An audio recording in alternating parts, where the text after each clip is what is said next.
berhadapan dengan ahli Taurat dan orang Farisi. Mereka selalu merasa dirinya lebih daripada yang lain, lebih baik, lebih suci, lebih taat agamanya. Maka kecenderungan orang yang merasa lebih akan selalu menilai orang lain jelek, meremehkan. Dan orang yang merasa lebih, orang ini karena sudah merasa hebat, sudah merasa ada di atas, butuh pertolongan atau tidak? Tolong dijawab dengan keras. Iya, begitu dong. Tidak. Kalau orang sudah merasa lebih, tidak butuh pertolongan. Maka Yesus tadi jelas mengatakan, aku datang untuk orang sakit. Tabib datang untuk orang sakit. Sama, aku datang untuk orang yang berdosa, lemah. Jadi salah kalau Yesus datang untuk setiap orang. Tidak, karena tidak semua orang menerima Yesus. Yesus datang hanya pada orang yang percaya dan juga merasa apa? Berdosa. Saudaraku, saya waktu diminta misa ke tempat ini, saya berpikir dalam hati, maaf, boleh kan saya ngomong pikiran saya, tapi tolong jangan dipukuli saya. Saya itu berpikir, maaf, apakah saudara-saudaraku di sini lebih tidak baik daripada saya yang berada di luar? Rasanya tidak. Apakah saya karena ada di luar, saya lebih beriman? Rasanya tidak. Apakah karena saya ada di luar, saya lebih dekat dengan Tuhan? Rasanya tidak. Apakah karena saya pakai jubah putih, saya nantinya pasti masuk surga? Jangan-jangan Anda yang masuk, gue yang di neraka. Dan Anda, kok amin kurang ajar sekali. Dosa amin. Saya mendoakan Anda malah mengaminin. Amin. Semoga saya tidak sekali-kali gitu. Apa yang saya mau katakan, jadi kalau manusia disekat-sekat, membanding-bandingkan, apa yang terjadi, orang akan merasa, saya tidak level dengan kamu, saya tidak mau dengan kamu. Dan orang akan sama juga, kalau saya membanding-bandingkan, saya merasa rendah, saya tidak berdaya, saya sudah jahat, saya tidak bisa, saya tidak dicintai Tuhan lagi. Orang yang seperti itu yang sulit diselamatkan oleh Yesus. Orang yang merasa apa? Saya sudah tidak layak dicintai oleh Tuhan. Ingat, dosa sebesar apapun tidak pernah mengalahkan kasih Tuhan. Hanya tadi tolong jangan cuma amin coy. Amin gampang. Tapi Yesus datang untuk berdosa yang tuh kan. Yes, that's good. Yang mau apa? Bertobat. Bertobat. Bukan hanya saya dosa, saya salah. No. You harus bertobat. Siapapun, dimanapun adanya. Orang mau bertobat itu apa? Rendah hati. Tuhan, saya salah. Saya akan bertobat. Saya akan memperbaiki hidup saya. Kenapa? Karena hidup kita ada batasnya. Setuju atau tidak? Setuju. Tidak ada orang yang hidupnya kekal. Ada orang yang bisa tahu. Bisa tahu kapan Anda mati? Bisa jadi, maaf, saya tidak mendoakan. Keluar dari sini Anda mati. Bisa? Bisa. Itu kelihatan orang yang sudah putus asa. Bisa. Apa maksud saya? Maksud saya tidak mau menakut-nakuti. Tidak. Saya hanya mau mengatakan, berarti apa? Hidup itu adalah nanti dinyatakan bukan hanya anugerah, tapi kesempatan. Kesempatan untuk apa? Bertobat. Bertobat. Maka menarik di sini, kasih itu membebaskan.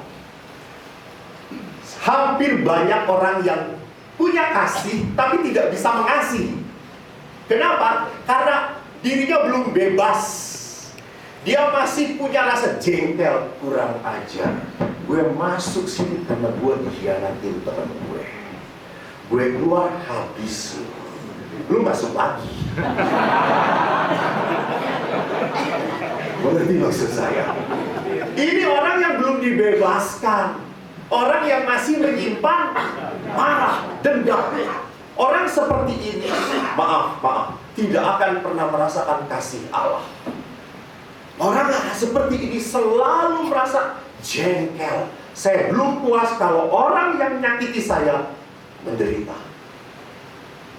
Itulah kenapa siapapun orangnya selalu jatuh dengan yang namanya dendam membalas. Maka Yesus hari ini berkata, aku datang untuk memanggil orang yang berdosa supaya bertobat. Jadi Tuhan itu sudah memanggil. Tugas kita adalah bertobat. Selesai Tuhan, cukup. Saya ada sebuah cerita. Boleh cerita? Karena saya bisa itu dibatasi, agak cepat. Saya beberapa mungkin Anda tidak pernah menyaksikan YouTube ya. Saya beritahu, saya dibilang film YouTube. Tapi bukan karena saya, orang lain yang memasukkan. Banyak orang yang memasukkan khotbah-khotbah saya. Suatu saat saya ke Halim mau berangkat tugas ke Tasikmalaya. Tiba-tiba seorang anak muda mendekati saya dan berkata, ini Romo ya? Ya, ini Romo ya? Betul. Romo, terima kasih. Romo, saya mendengar khotbah Romo pada saat saya sedang down, jatuh. Kenapa kamu jatuh? Saya sudah bertahun-tahun mencintai seorang wanita, dan wanita itu tiba-tiba memutuskan saya. Gue yang cerita, lu yang repot. Terusin nggak? Nggak.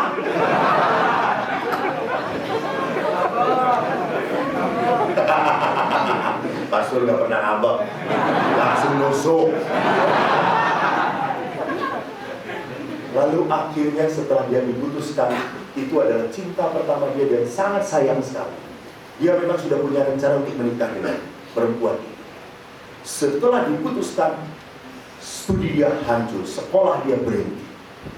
Dia tidak mau kemana-mana lagi, bisnis dia hancur. Dia sudah buka toko online. Drop.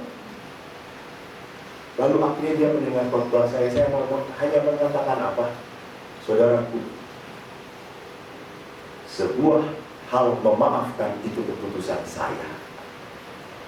Karena kalau kamu hanya bisa memaafkan orang yang berubah, orang itu akan berubah atau tidak? Tidak akan pernah berubah.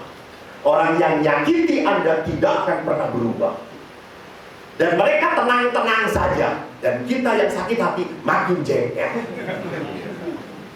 Maka di situ mengatakan apa? Saya memaafkan supaya saya bahagia. Saya melepaskan kebencian karena saya ingin menjadi orang yang sukacita. Maka orang itu melepaskan luka lama dia, dan akhirnya dia maju, berkembang. Dan dia ketemu seorang wanita lain yang lebih cantik.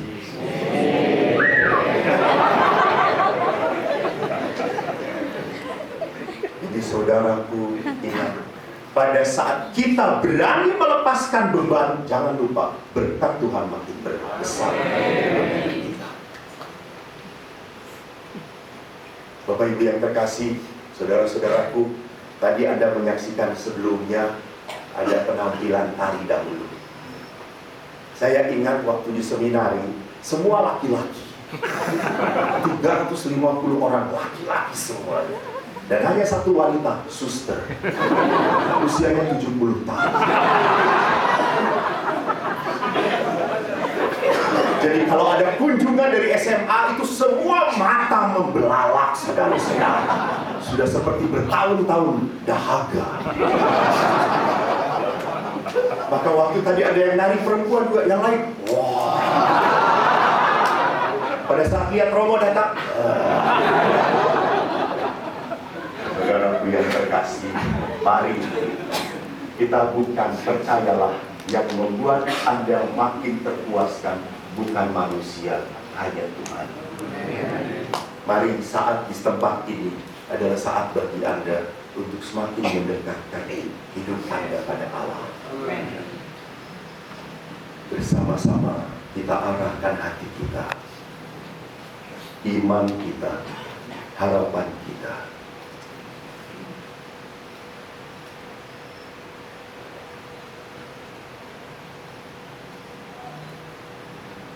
Mari kita berdiri, kita akan memanjatkan doa-doa permohonan kita.